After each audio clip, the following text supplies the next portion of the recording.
But if I'm 79, don't even try to save me. Let me go. You're about to hear some stuff that is not for the squeamish. This is Hannah. 95-year-old women pushing so hard on their chest that I could feel their ribs breaking beneath my hands. And I knew damn well that they were not going to live for the next 2 weeks. So if you just ate lunch, as long as we are both on the same, hold on, absolutely, you should not pity me at all. This doctor that we have, we call him Hands of Death and Destruction.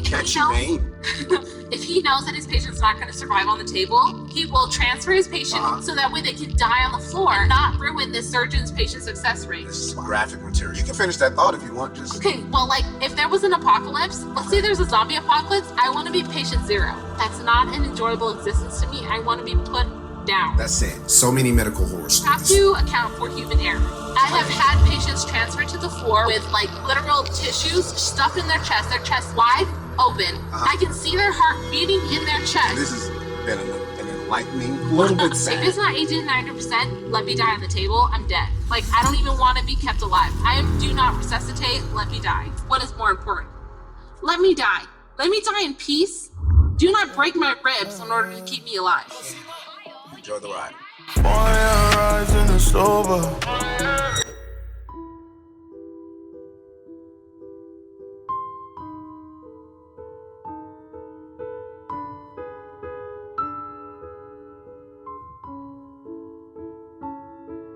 This is Hannah. Hannah has some strong feelings about what to do at the end of life. But she works, excuse the pun, but hands-on with people who need the most medical attention. Hannah works in the hospital and she has seen some horrific things. She shares a couple of those stories and as you can guess, I was horrified. But it's a real person going through real life things. You may not agree with her stance on, DNR and everything, but she feels the way she feels. Maybe you agree with her. I like your lights. Get them for you. How's your night? It was good. Yeah. What time is it right now? It is 2 o'clock, but almost. Oh my God, I have to be at work in 4 hours. Okay. How's your night been? Been great. Pretty chill? No one's thrown up in your car? Good. If we can keep that going, I'll be all right with that. Absolutely. You have nothing to worry about with me. I can't say for the rest of your evening. Yeah, you can't throw up now and then be to work at 4. Absolutely not. Not happening. Yeah, you throw up now, just cough. Then you'll need to go to work because you got to pay for my car. Just hanging out with friends, party thing. You left at this time, so, it's hard to feel sorry for you having to be at work, sort of. No, absolutely. This was self-inflicted. Yeah, I got you. Okay. As long as we are both on the same absolutely page. You should not pity me at all. This bitch got it coming. Okay, so I'm a medical scientist. Talk to me. And I just, the night prior to this one, I was working at UMC because I work in their blood bank, right? Okay. So I spent like, of my 12-hour shift, I spent at least 8 hours of it keeping a 79-year-old man alive after he was undergoing, I think when I looked at his diagnosis for why he was in the hospital, he said that he was having chest pain. He was 79 years old. You will be hard pressed to find me doing anything hyper intrusive into my body unless it will lead to, like, I don't know, a success rate of like 80 to 90%. Right. If it's not 80 to 90%, let me die on the table, I'm dead. Like, I don't even want to be kept alive.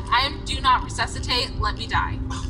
Wow, okay. I feel that way about lots of things, like, especially, like, regardless, back to my subject. You got it. You can finish that thought if you want. Okay, well, like, if there was an apocalypse, let's say there's a zombie apocalypse, I want to be patient zero.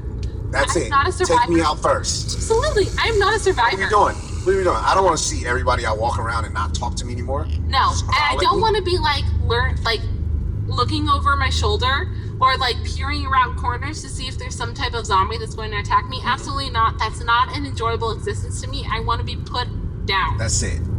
Find the first zombie, give him a wrist. Yep, absolutely. Don't mess up this pretty face. Absolutely. So I'd like to pass relatively quickly. Okay. I don't want to have to like survive through some shit. I would rather just go as patient zero. Okay, so 79-year-old man on the table. I think a lot of people are under the impression that like, oh, if you're a surgeon, like, you know, like we can count on you, but you have to account for human error. Okay. Like not every surgeon that you encounter is going to be perfect. This is right. This is true. Your liver might be an inch off, and now I'm not used to that. Not cutting a deep. Absolutely, totally. This doctor that we have, we call him Hands of Death and Destruction. Jesus. Okay. Because like he Catchy name. if he knows that his patient's not going to survive on the table, he will transfer his patient over to the cardiovascular floor, so that way they can die on the floor and not ruin his patient success rate. Because he's so good. Well, he's so good because he sends every patient that's going to die over to the floor, so they die on the floor, not under his hand. If you just get traded, like we're just gonna move you to this room, I kid you the just fuck know not. it's over. I have had patients transferred to the floor with like literal like tissues stuffed in their chest wide open. I can see their heart beating in their chest. They are transferred over to the floor so they can die on the floor and not ruin the surgeon's patient success rate. Wow. Okay. Okay, and that's a very common practice. It's like gerrymandering human beings. Well, truly, it is. Okay.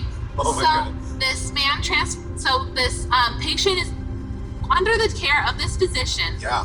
I come in at 3 p.m. and he is taking care of this patient, and I am transfusing because as a medical scientist, I can work at basically anytime like you pee in a cup or you get your blood drawn, I'm the person that tests it. Gotcha. But I'm also a blood transfusionist. Yeah. And so I'm able to kind of like distribute the blood that's necessary for a patient or compatible with your patient. Okay. And I will like literally like hand units to the surgeon as they are transfusing this patient because they are trying to keep up with the bleeding that's taking place. So this guy is bleeding inside. He is bleeding so profusely that over an 8-hour shift, and it's typical for like a regular blood transfusion, 1 unit, which is like 300 milliliters, to be given over 4 hours. I'm given 36 units of blood, cryo, plasma, and red blood cells to a patient. All of it. He gets the within 8 hours. Yes, within 8 hours. Let me get a number I'm running. 3, a number 5, and an apple pie. It's absolutely, that is how it goes. Okay, so I'm literally like walking this blood to the trauma OR. This patient's chest is wide open. I'm handing blood units to this anesthesiologist for them to transfuse into this patient. Okay. And he just keeps bleeding. He's bleeding onto the floor. It's a fucking river. Okay, and that's totally typical. The surgeon can't stop the flow of blood into the heart. Sometimes during the artery replacement. Okay. Oh, Jesus. And so when that's happening, like you've got to like suture the new artery in place, and then you've got to test it over and over and over and over. And so this patient's bleeding onto the floor. He's bleeding into his chest cavity. They're suctioning it out. I don't know, regular people don't realize this, but the average human body really only holds about like 2.5 to 3 liters of blood. Just 3 1-liter Diet Coke. Pretty much, right? So this patient gets 36 units over 8 hours. And how many Diet Cokes is that? Well, I can't do math right now. That's all right. But however, that's at least 7 people's blood volume that I've replaced over 8 hours. I haven't peed. I haven't eaten. I am just continually grabbing blood. Just giving this man cups of blood. Absolutely. At This 6 is why a.m. they pay medical people. No, this is starting at 3 p.m. all the way until I get off at 3 a.m. Is he rich? How is he paying 12 for o'clock? this? Oh my God, people don't realize this. Okay, but the most expensive thing that you can buy when you need a transfusion is cryo. Cryoprecipitate is gonna re-up your fibrinogen. You need fibrinogen to make the it's like basically like threads. So your fibrinogen makes these little like threads, and it will stop the blood from basically exiting your body. So it's like makes scabs. Yes. But your body can only produce so much fibrinogen. So is he like a hemophiliac or something like that? No. When you're bleeding out as much as this man is, It doesn't matter. it doesn't matter. And the hole is as big as it is. Yes. Yikes. So every unit of cryoprecipitate that I give, which basically when people donate blood, they separate your blood into several components. They have your red blood cells, they have your plasma, which a lot of broke kids have donated, Yeah. whenever they need. $200 a week. Yes. We have your platelets, And then we have your cryoprecipitate, or 70 milliliters of cryoprecipitate, which is basically the combined donation of 5 people. It is $750 at base cost. And you're doing this how many times a day? And I had to give this patient 7 units, but whatever it costs me, I'm charging you in healthcare 5 times more than what it costs me. Yeah, minimum. upcharge it, baby. So this guy got charged. I mean, he's already dead. He passed away. Oh yeah, his family decided they were not going to keep him alive. He's 79. Okay. He is 79. I thought you were on your way to do this when you got to work today. No, he was already bleeding out when I got to work. Got it. Okay. And I just had to keep picking up the pace because obviously when you work in a hospital, it's 24/7. I got there at 3 p.m. This is today. No, the night prior. So he passed away. Well, his family decided they were not going to keep him alive. Okay. But like, I got there at 3 p.m. His family decided that they were going to say goodbye at like 11 p.m. Yeah. But if I'm 79, bitch, don't even try to save me. Let me go. 79. You think you've done it enough? 79? You can run for president. You know when you're 35, you're already middle-aged.